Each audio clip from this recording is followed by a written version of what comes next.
Damn, son, where'd you find this?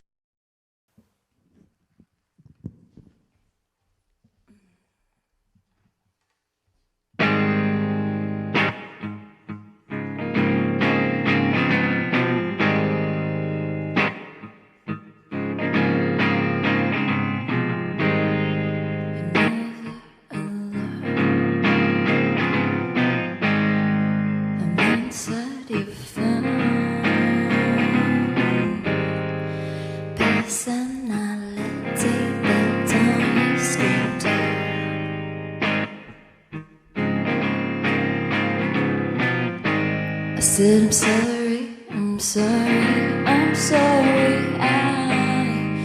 When I leave my flesh, he can download my mind and pick up the pretty parts for you. I love you, baby.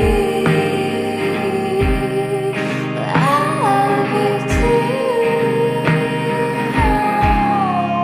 You said it like you were programmed to.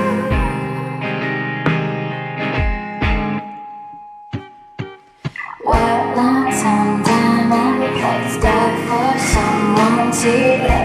Fixing myself with a broken sound. Wake up and straight for the camera. No, should I be feeling it? I would kill anyone who made you lose that way. 25 traumatized, painting lines on my eyes. Handcuffs and hospitals are some things I despise. Replace you with a pen used by a violent and a sicker or psycho, a friend. I love you, babe. I love you, babe.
Ah, so beautiful. You're listening to Yeule live here in the KEXP studios, playing songs from the new album, Soft Scars.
You're listening to Yeule live on KEXP.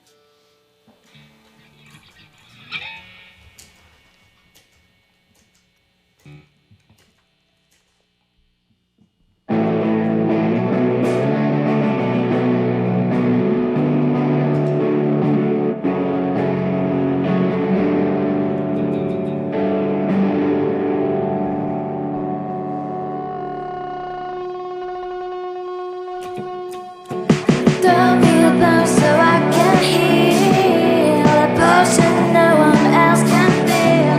Ink down paper says you look so blue. You're an angel, a demon too. Sweet and sultry, cinnamon skin. Oh, you're not stripped, dripped and sin. I love it when you pretend. Broken but bloody hands.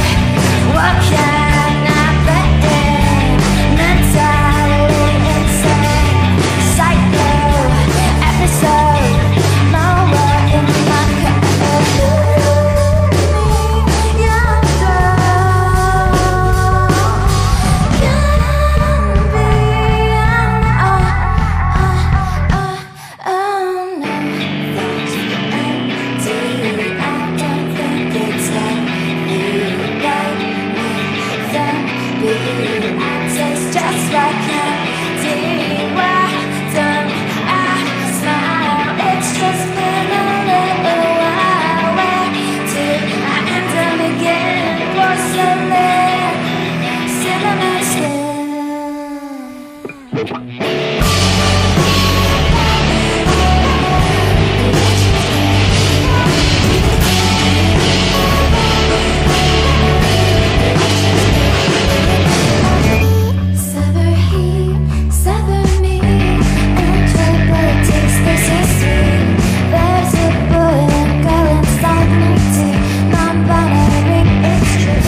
Electric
You're listening to Yeule live here in the KEXP studios. The new album Soft Scars out on Ninja Tune Records. That was amazing. Thank you so much for performing with us today.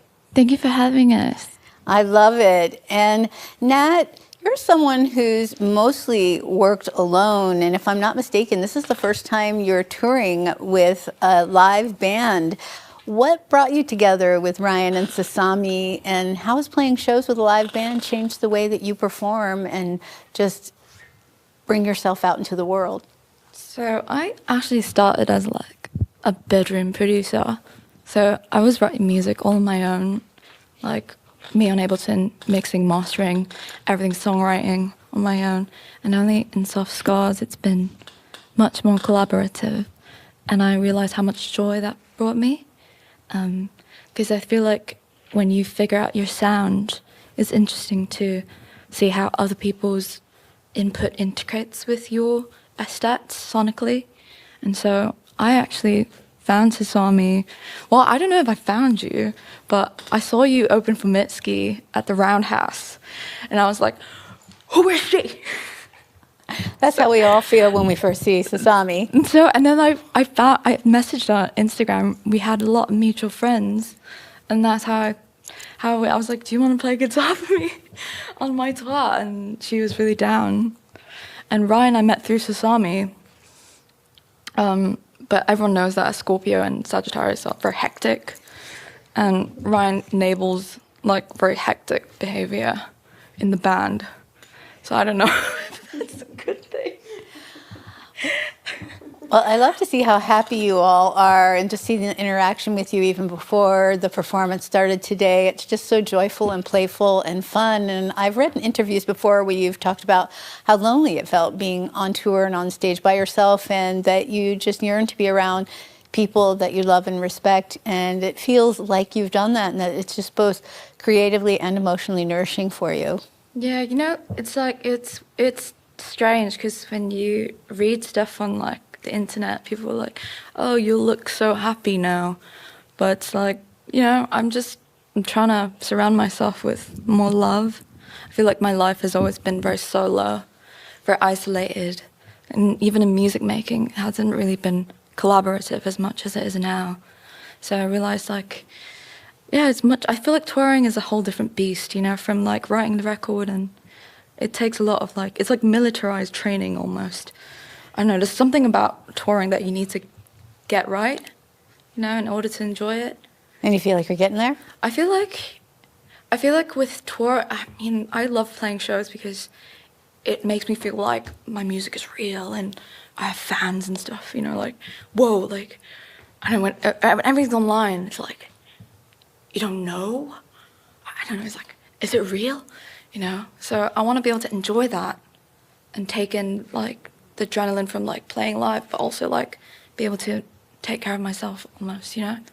Do you feel like you can be yourself when you're performing? I feel like this is the kind of music I was playing a lot with my band as a teenager. We were called Riot Diet, by the way.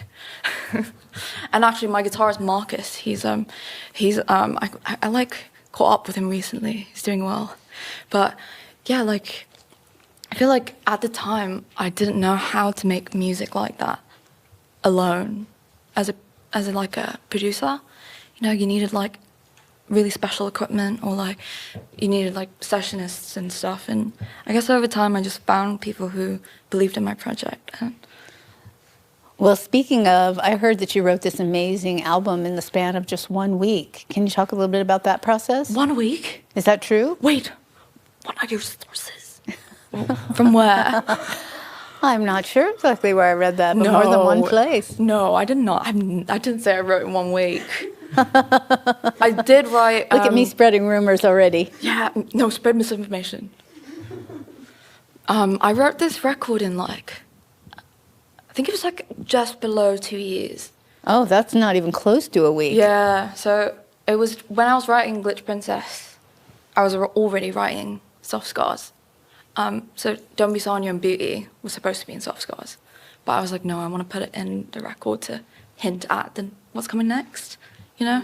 I like to put little Easter eggs in the current album to give hints about what the next one will sound like.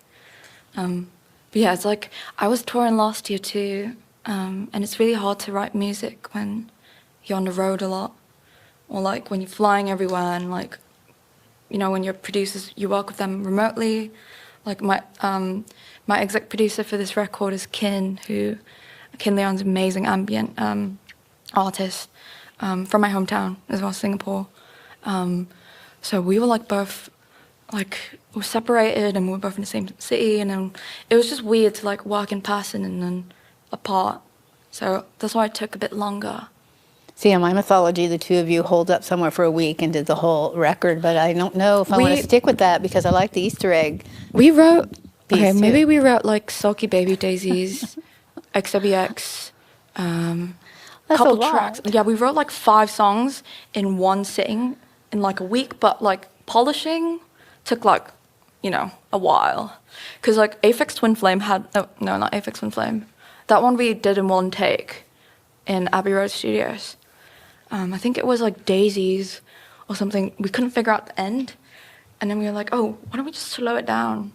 And we automate them in metronome and everything, and like we came up with the ending. So yeah, it was kind of an iconic.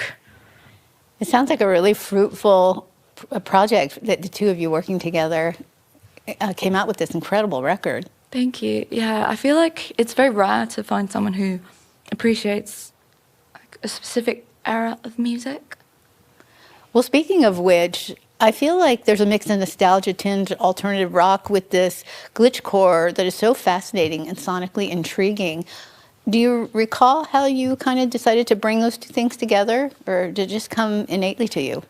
So when I write a record, I sort of have an idea of what kind of elements I'm drawn to, and I've always been drawn to noise and glitch sounds and very just purely electronic production. But I also have a deep love for guitar music and actually folk music too and country music. Ooh. And I guess like Ken and I were listening to like the specific era of artists that were writing alternative rock, I guess, from early 2000s and the 90s.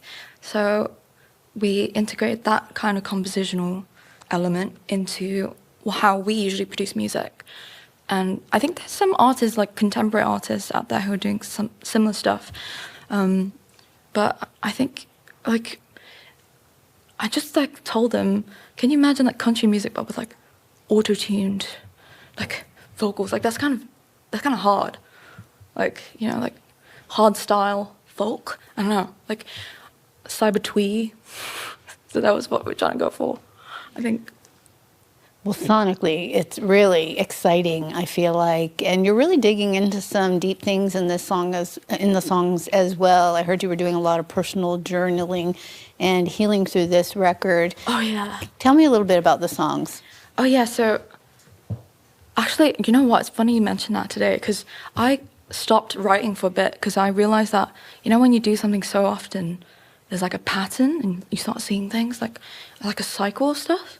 So when I was writing my journals, like the poetry for the music, I would mark the page as like a scar entry. So each song was like the most pivotal moments of my life, I think. They were like either really traumatizing or I knew this would change me emotionally, or it's just like heavy, you know, heavy entries.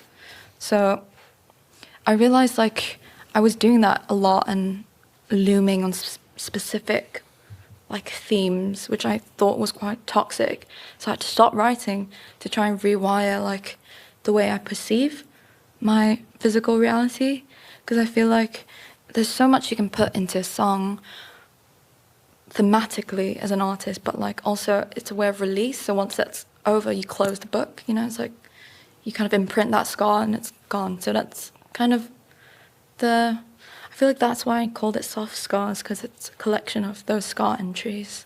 I think that's a beautiful, beautiful way to bring that to the forefront and close that book for yourself. Although, do you feel like you open it again every night when you perform these songs? You know, it's interesting because I'm so focused on the performativity, like how well we're like in time we are, that it's not emotional anymore. But then sometimes it's like, some nights it's like, I can't sing because I'm choking up. Like, I'm getting really emotional. And like, I can't, like, it's more like being in the middle of that. When you tour, it's like, I don't want to be so engulfed in my own sorrow all the time. There's a limit, I think, I can take of that.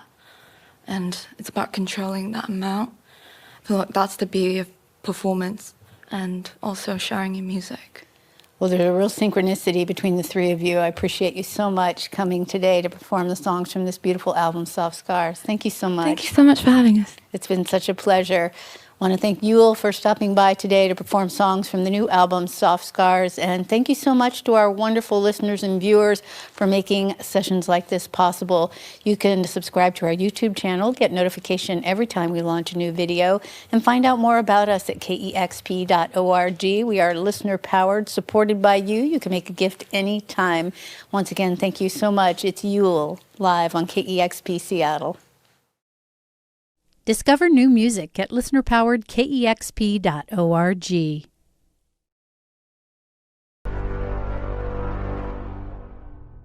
Damn, son, where'd you find this?